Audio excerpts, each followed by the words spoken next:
Hello friends, Mithu kitchen ব্লগসে আপনাদের স্বাগত। আজকে আমি আলু নিয়ে নিয়েছি। এই আলু দিয়ে একটা দারুণ মজার স্ন্যাক্স বানিয়ে আপনাদের দেখাবো।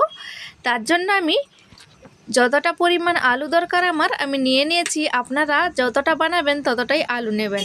আলুগুলোকে ভালো করে ধুয়ে প্রেসার কুকারের মধ্যে দিয়ে পরিমাণ মতো জল দিয়ে আমি সেদ্ধ করে নেব। আলুগুলোকে আমি সেদ্ধ করে নিয়েছি, একটা থালার মধ্যে তুলে নিয়েছি। এখন কিন্তু প্রচণ্ড গরম আছে, তাই আমি ছালটা তুলতে পারছি না। হালকা একটু ঠান্ডা করে নিয়েছি, তারপরে আমি আলু থেকে এই ছালগুলোকে তুলে নিচ্ছি। খুব সহজেই কিন্তু আলুর ছালটা এরকম উঠে আসবে। আপনারা যে কোনো ধরনের আলু নিতে পারেন। আমি এখানে পাহাড়ি আলু নিয়েছি, একটু ভস্কা ভস্কা হয় এই আলুটা। ফ্রেন্ডস, পুরো ভিডিওটা দেখতে থাকুন, নাহলে বুঝতে পারবেন না যে আমি কি স্ন্যাক্স বানাচ্ছি। এই স্ন্যাক্সটা খেতে কিন্তু অসাধারণ লাগে, বাড়ির সবাই পছন্দ করবে। মাঝে সাঝে তো এমন স্ন্যাক্স খাওয়াই যেতে পারে। দেখুন, আলু থেকে ছালগুলো আমি তুলে নিয়েছি, তারপরে আমি আলুটাকে গ্রেট করে নেব। সবগুলো আলুকে আমি এভাবে করে গ্রেট করে নিচ্ছি, তাহলে কিন্তু কোনো রকমের ডালা পেকে থাকবে না, খুবই স্মুথ হবে। ফ্রেন্ডস, পুরো ভিডিওটা দেখে ভালো লেগে থাকলে লাইক কমেন্ট শেয়ার করে চ্যানেলটিকে সাবস্ক্রাইব করার অনুরোধ রইল।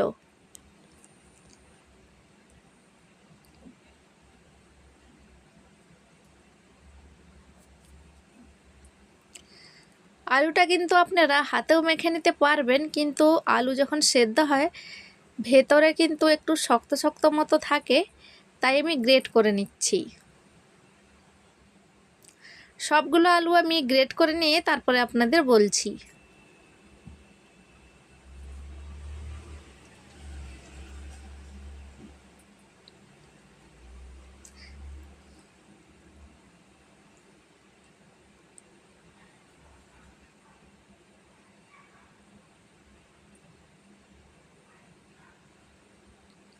তো ফ্রেন্ডস, সবগুলো আলু আমি গ্রেট করে নিয়েছি।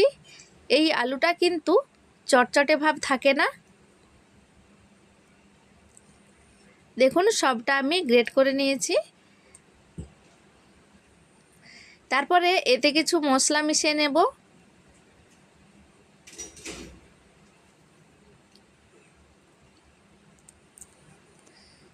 প্রথমে দিয়ে দিচ্ছি পরিমাণ মতো নুন,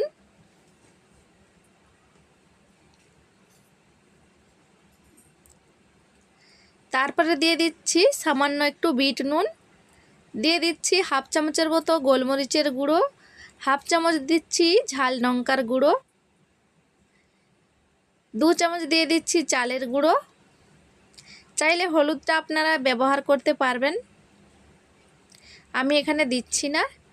তো 2 চামচ চালের গুঁড়ো দিয়ে দিয়েছি। এইবার দিয়ে দেব 2 চামচ কর্নফ্লোর।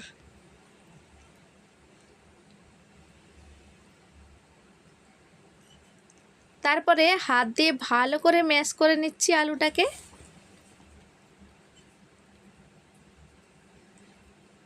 হাতে কিন্তু জড়িয়ে যাবে না, দেখুন খুব সুন্দর হাতে ম্যাশ হয়ে যাবে আলুটা। যেহেতু আমি আলুটাকে গ্রেট করে নিয়েছি, এতে কোনো রকম দানা দানা থাকবে না।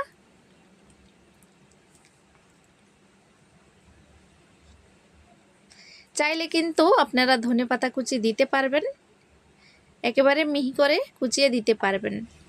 এখানে আমি দিচ্ছি না। তো আলুটাকে আমি ভালো করে মেখে নিয়েছি। চাইলে আপনারা যে কোনো মোটা পেপারের মধ্যে আলুটাকে রেখে সেট করতে পারেন, কিন্তু আমি এই থালার মধ্যেই আলুটাকে সেট করে নিচ্ছি। এভাবে করে আলুটাকে একটু সেট করে নিচ্ছি। চাইলে কিন্তু প্রথমে থালার মধ্যে একটু ময়দা কিংবা চালের গুঁড়ি একটু ছড়িয়ে তারপরে আলুটা সেট করতে পারবেন, তাহলে খুব সহজেই কিন্তু খুলে আসবে আলুটা।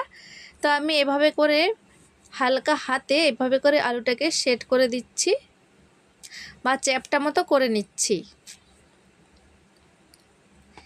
যেন কোনো রকমের ক্র্যাকস না থাকে। দেখুন, এইভাবে করে গোল করে একটু সেট করে নিচ্ছি। আলুটা আমি সেট করে নিয়েছি, তারপরে আমি দেখাচ্ছি যে কি করতে হবে। পুরো ভিডিওটা দেখতে থাকুন বন্ধুরা। তারপরে আমি একটা প্লেট নিয়ে নিয়েছি, প্লেটের ওপরে দিয়ে দিচ্ছি চালের গুঁড়ো। চালের গুঁড়ো ছড়িয়ে দিয়েছি। এবার এই থালাটা থেকে এভাবে করে আলুটাকে আমি উঠিয়ে নিচ্ছি।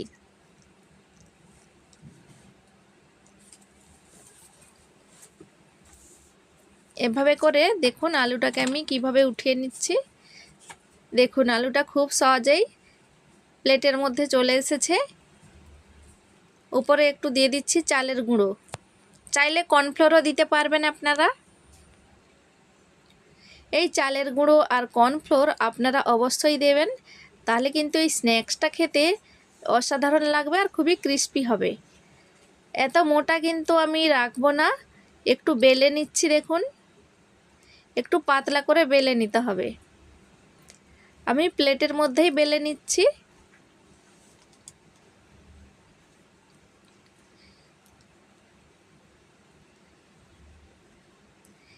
দেখেই বুঝতে পাচ্ছেন কতটা মোটা আছে। সব ধার সমানভাবে কিন্তু বেলে নিতে হবে বন্ধুরা।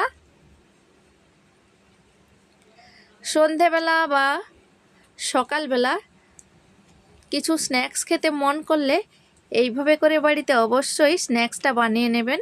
খুব সহজে বেনে যায়, টাইম খুব কম লাগে আর খেতে দারুণ লাগে। তো দেখুন এভাবে সেট করে নেওয়ার পরে আমি এই ছুরির সাহায্যে এভাবে করে একটু সরু সরু করে কেটে নিচ্ছি। চাইলে আরও একটু সরু সরু করে কেটে নিতে পারবেন আপনাদের পছন্দ মতো। ছুরির মধ্যে কিন্তু লেগেও যাচ্ছে না, দেখুন বন্ধুরা খুব সহজেই কাটা হয়ে যাচ্ছে।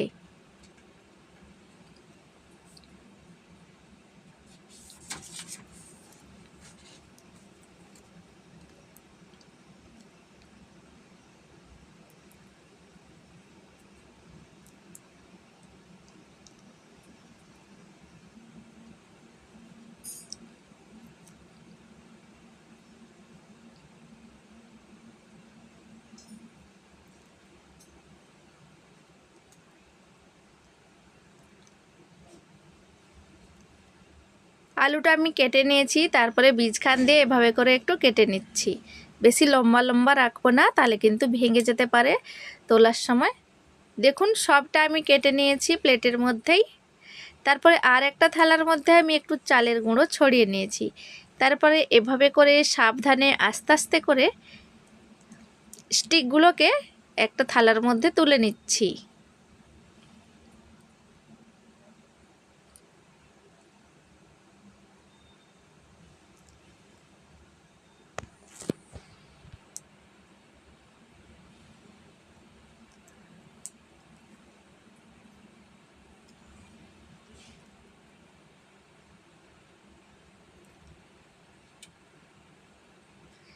দেখুন বন্ধুরা কতটা সুন্দর কাটিং হয়েছে, খুব সহজেই উঠে আসছে দেখুন হাতের মধ্যে। নিশ্চয়ই আপনারা দেখে বুঝতে পারছেন আমি কি বানাচ্ছি আজকে। হ্যাঁ বন্ধুরা, আজকে আমি ফ্রেঞ্চ ফ্রাইজ বানাচ্ছি, বা স্টিকও বলতে পারেন। দেখে বুঝতে পারছেন অনেকটা মোটা মোটা হয়ে গেছে, আপনারা চাইলে আর একটু পাতলা করে নিতে পারবেন। তো এইভাবে করে আমি আলাদা করে দিচ্ছি, তাহলে কিন্তু ভাজা করতে খুবই সুবিধা হবে।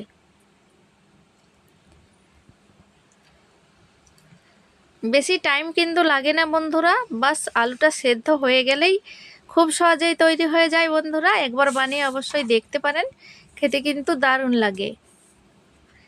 আর এগুলোকে আমি থালার মধ্যে উঠিয়ে নেওয়ার পরে ওপর থেকে একটু চালের গুঁড়ো ছড়িয়ে দিচ্ছি। যদি কোনো রকম ভিজে ভিজে ভাব থাকে তাহলে কিন্তু শুকিয়ে যাবে, আর কোনোটার সাথে লাগবে না।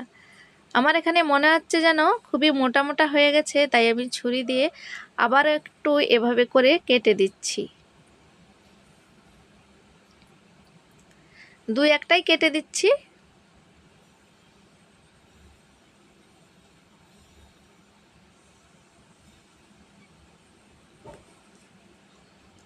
তো চলুন বন্ধুরা, সবগুলো এভাবে করে প্লেটের মধ্যে আমি আলাদা আলাদা করে সাজিয়ে নিয়েছি। তারপরে কড়াইতে সাদা তেল গরম করে নিয়েছি, ডিপ ফ্রাই করতে হবে। তেলটা কিন্তু খুব ভালো করে গরম করতে হবে, তাহলে কিন্তু ভাজা হবে, নাহলে কিন্তু ভেঙে যেতে পারে। তো তেলটা প্রচুর পরিমাণে গরম করে নিয়েছি। তারপরে এক এক করে এভাবে করে স্টিকগুলোকে ছেড়ে দিচ্ছি। স্টিকগুলোকে ছেড়ে দেওয়ার পরে কিন্তু কোনো রকমের নাড়াচাড়া করা যাবে না। যখন এই স্টিকগুলো ভাজা হয়ে যাবে, আপনি আপ তেলের উপরে ভেসে উঠবে। এই দেখুন, তেলের উপরে ভেসে উঠেছে আর খুবই ফুলেছে দেখুন। তারপরে আস্তে আস্তে খুন্তি দিয়ে এগুলোকে একটু নাড়াচাড়া করে উল্টে দিতে হবে।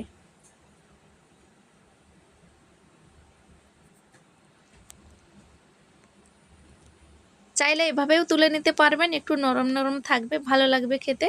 আর যদি চান যে একটু ক্রিস্পি তৈরি করব, তাহলে কিন্তু রাখতে হবে, লাল লাল করে ভাজতে হবে। দেখুন এভাবে হালকা হাতে কিন্তু উল্টে পাল্টে দিতে হবে, নাহলে কিন্তু ভেঙে যেতে পারে। যেহেতু এই আলুটা পাহাড়ি আলু, জানেন তো একটু ভস্কা মতো থাকে, চটচটে ভাব থাকে না। দেখুন আমি লাল লাল করে প্রথম ব্যাচটা ভেজে নিয়েছি, খুবই ক্রিস্পি হয়েছে। তেলটা ঝাড়িয়ে তুলে নিচ্ছি। প্রচুর পরিমাণে তেল টেনেছে দেখুন বন্ধুরা। নিচে কিন্তু একটা টিস্যু পেপার অবশ্যই বিছিয়ে দেবেন। তো এক ব্যাচ আমার ভাজা হয়ে গেছে। আবার এভাবে করে আমি সবগুলো ভেজে নিচ্ছি, তারপরে আমি আপনাদের দেখাচ্ছি। এইভাবে সেম প্রসেসে ভাজতে হবে, কিন্তু একেবারে গরম তেলের মধ্যেই কিন্তু ভাজতে হবে। আর নাড়াচাড়া করা যাবে না বা উল্টানোও যাবে না। আপনি আপ উপরে ভেসে উঠবে, ফুলে ক্রিস্পি হয়ে যাবে।